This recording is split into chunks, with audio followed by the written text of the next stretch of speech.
దేవునికి స్తోత్రం కలుగును గాక. ఈరోజు వాక్య ధ్యానం కొరకు యెషయా గ్రంథం 64వ అధ్యాయం. గడిచిన అధ్యాయంలో 15వ వచనము నుంచి మనం ఒకసారి గమనిస్తే, పరము నుండి చూడుము, నీ పరిశుద్ధ నివాస స్థలము నుండి దృష్టించుము అని ఒక ప్రార్థన చేయడం ప్రారంభించారు.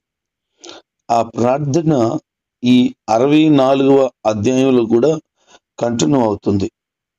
ఈ 12 వచనాలు కూడా దేవుడు దిగివచ్చి వారు కలిగినటువంటి ఆ స్థితి, పూర్వం వారు ఎలాగైతే ఉండేవారో ఆ స్థితిని వారికి అనుగ్రహించమని ప్రార్థిస్తున్నారు. పాపాలను ఒప్పుకుంటూ దేవుడు తన మహాబల ప్రభావంతో దిగివచ్చి తనను క్షమించి తిరిగి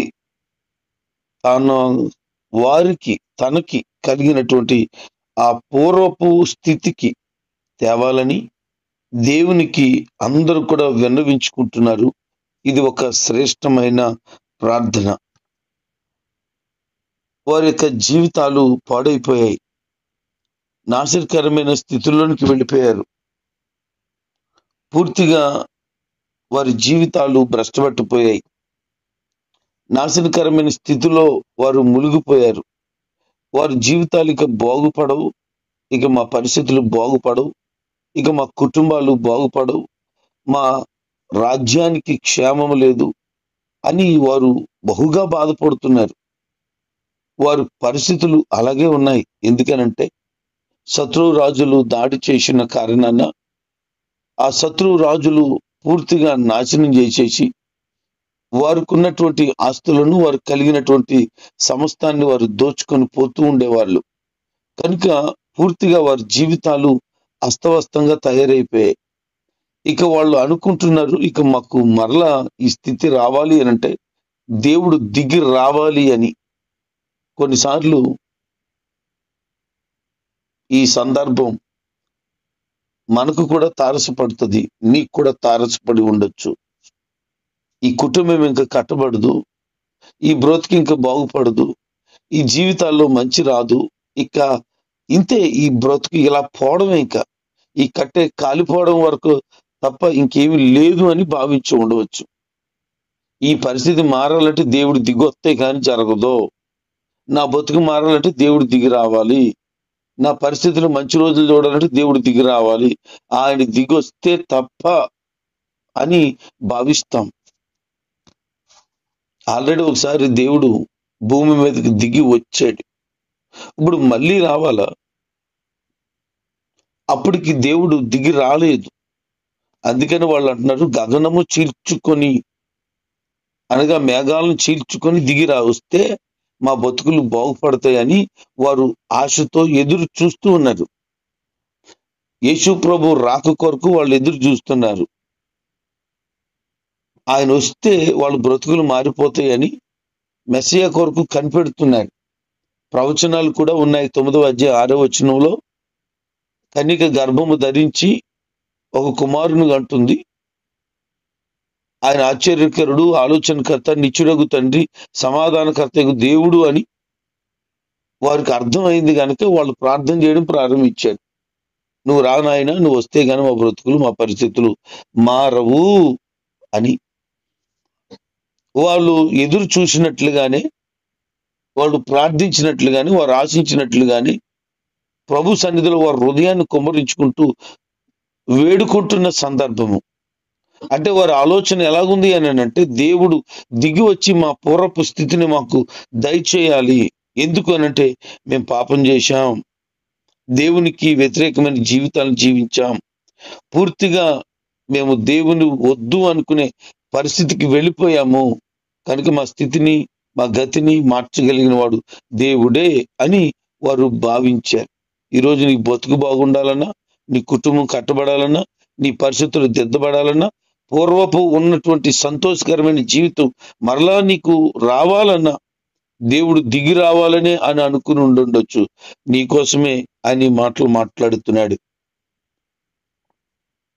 ఇశ్రాయేలు ప్రజలు బానిసత్వంలో 430 సంవత్సరాలు మగ్గిపోయినప్పుడు ఆయన దిగి వచ్చాడు, వారి బాధలను చూశాడు అనే మాట వారు విన్నప్పుడట ప్రభు పాదాల దగ్గర వారు కృతజ్ఞతలు చెప్పి దేవుని స్తుతించారు. ఎందుకనంటే మా బాధను చూసేవాడు ఎవడున్నాడు, మా బాధను పట్టించుకునే నాదుడేడి, దేవుడేడి అని భావిస్తూ సంవత్సరాల తరబడి గడిపేశారు. కానీ దేవుడే చెప్పారు, నేను దిగి వచ్చాను, ఆ మాట నా ప్రజలకు చెప్పు. వాళ్ళు చాలా సంతోషించారు. ఈరోజు ఆ శుభాన్ని ప్రభు మీకు ప్రకటిస్తున్నాడు. ఆయన నీ కోసము పరలోకము దిగి నీ ఇంటిలోకి, నీ కుటుంబానికి, నీకు కలిగిన సమస్తానికి, నువ్వు పడుతున్న బాధకి జవాబునివ్వటానికై ఆయనే దిగి వచ్చాడు. నువ్వు ధైర్యంగా ఉండు.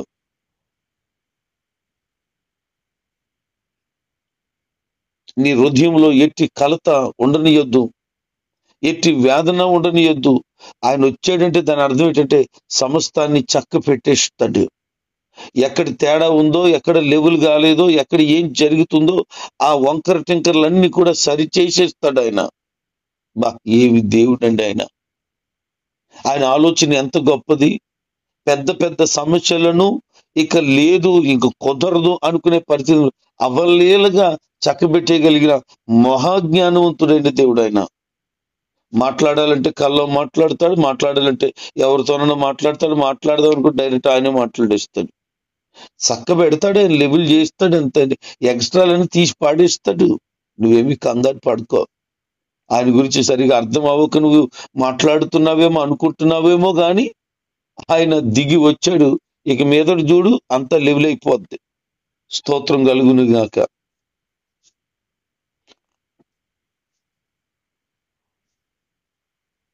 వారి జీవితాల్లో దేవుడు యోచించని కార్యాలు చేయగలవాడని వారు నమ్మగలుగుతున్నారు.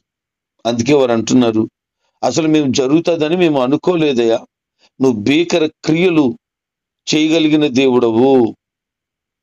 అంటే వారు నమ్మడం ప్రారంభించారు. వారు ప్రార్థనలు ఈ మాటలు ఎత్తి చెప్తున్నారు, మేము ఆలోచన చేయలేదు ఇలాంటి కార్యాలు జరుగుతాయని.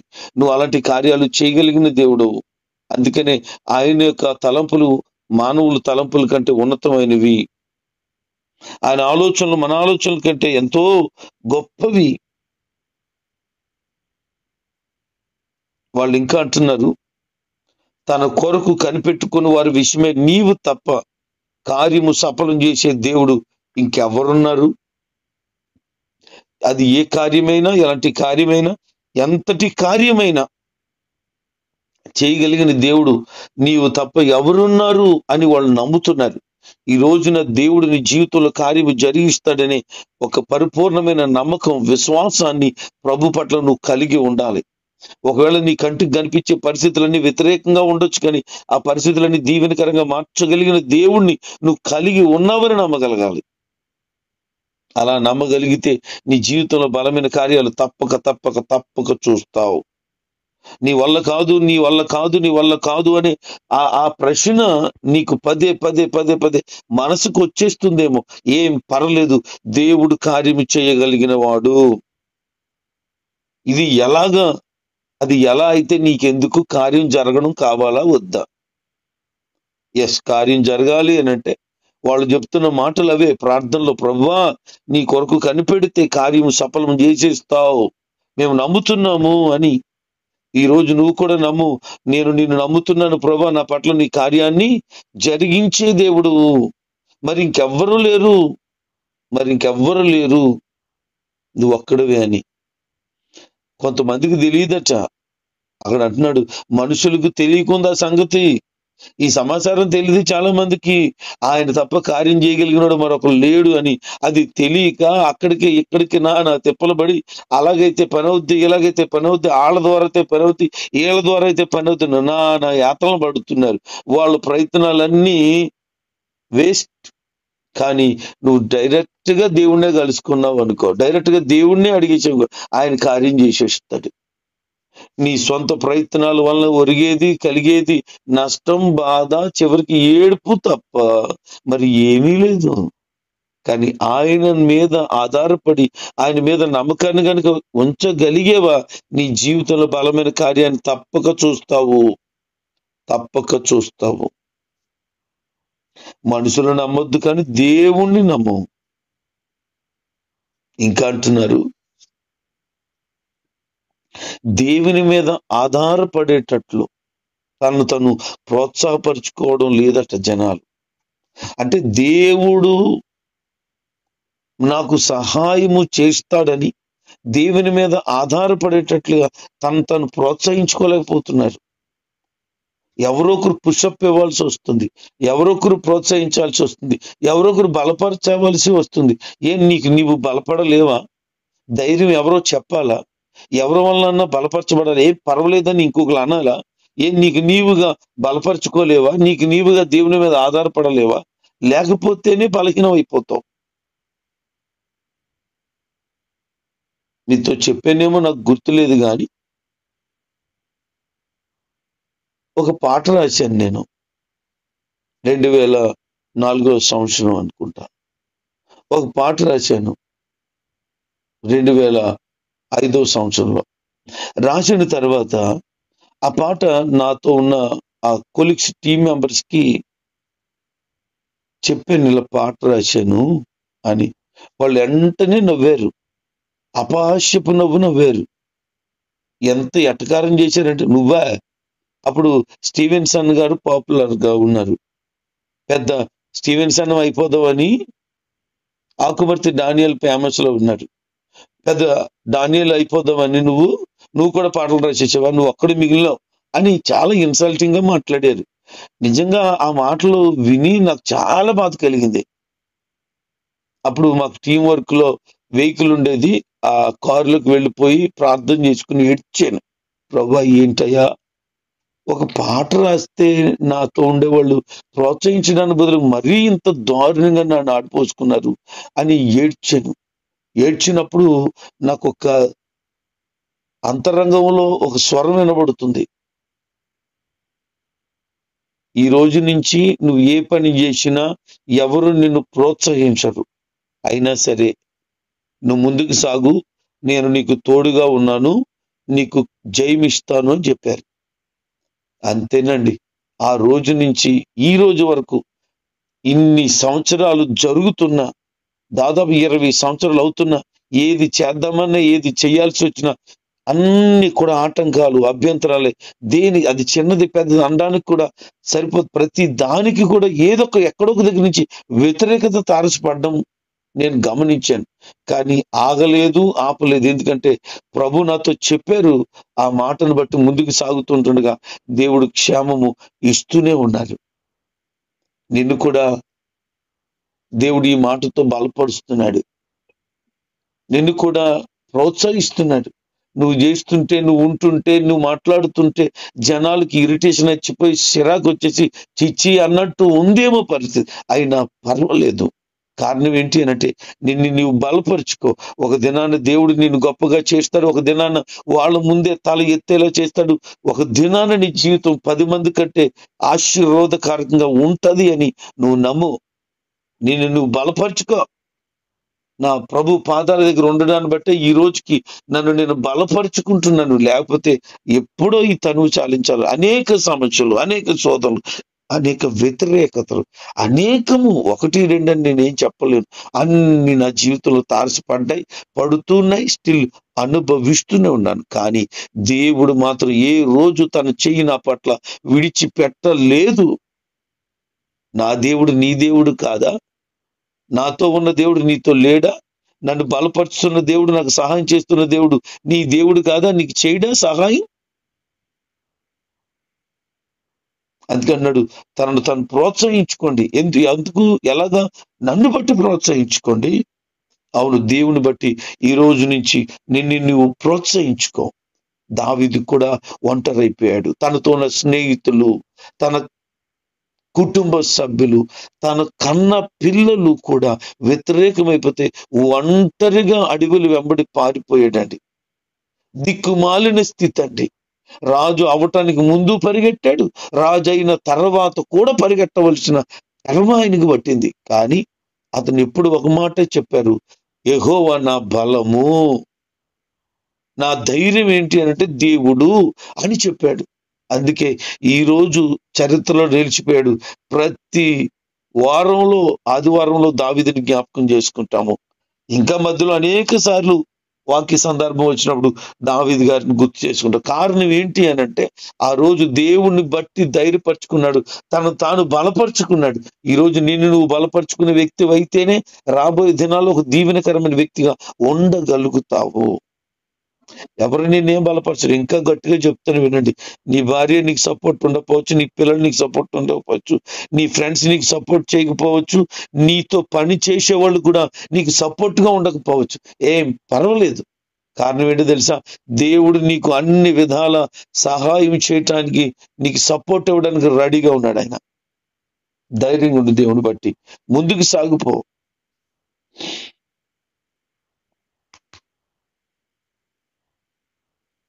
వారు ఇలాగ భావిస్తున్నారు, మా జీవితంలో బాధ శ్రమ వచ్చింది, ఏం చేయాలో మాకు అర్థం కావటం లేదు.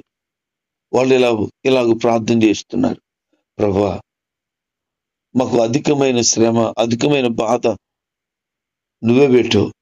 ఇంత బాధపడడానికి గల కారణం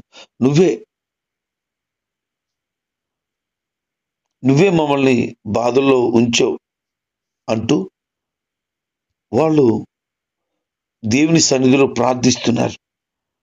వాళ్ళకి అనిపిస్తుంది ఈ బాధ సామాన్యమైనది కాదు, ఇంత బాధ మేము పడుతున్నామంటే ఇది దేవుడి వల్లనే మేము బాధపడుతున్నాం అని వారు భావిస్తూ ఉన్నారు.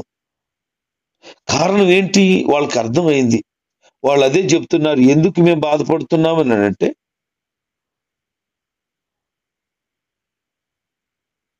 మా దేవుడు అయిన నీవు మా దోషములకు రావలసిన శిక్షలో కొంచెం మా మీద ఉంచి మాకు ఈ విధంగా విడుదల కలుగు చేయగా మేము నీ ఆజ్ఞలను మీరేమో